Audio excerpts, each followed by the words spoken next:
Здравствуйте, дорогие радиослушатели! Начинаем нашу очередную передачу «Изучаем казахский язык». Представим себе следующую ситуацию. Предположим, вы хотите представить свою научную работу для прочтения руководящему лицу или профессору. Прежде чем зайти к нему на прием, вы поначалу представитесь секретарю. Конечно же, вы поздороваетесь. Сәләмәтсезбе. Менің аты жөнім. Здравствуйте, меня зовут так-то. Мен профессорге өз ғылыми жұмысымды көрсетейін деп едім.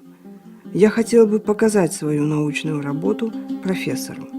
Далее вы действуете по ситуации в зависимости от ответа секретаря.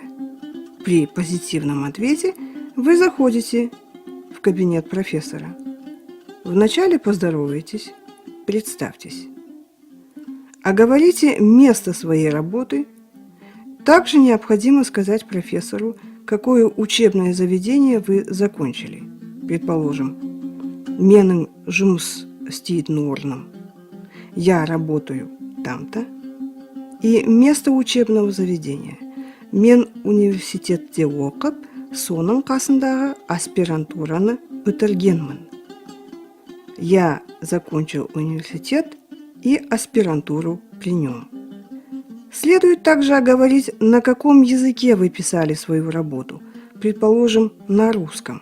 Жұмысымды орыс тілінде жазғанмын. При обращении к такому лицу, при первом знакомстве, лучше назвать его ученую степень, предположим, профессор, или обратиться к нему по имени-отчеству.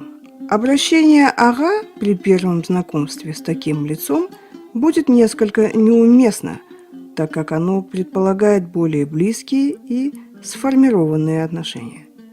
Но если вы не знали этого человека и обратились к нему на улице или где-нибудь в магазине, то здесь вполне уместно обращение «ага», так как вы не знаете, кто этот человек.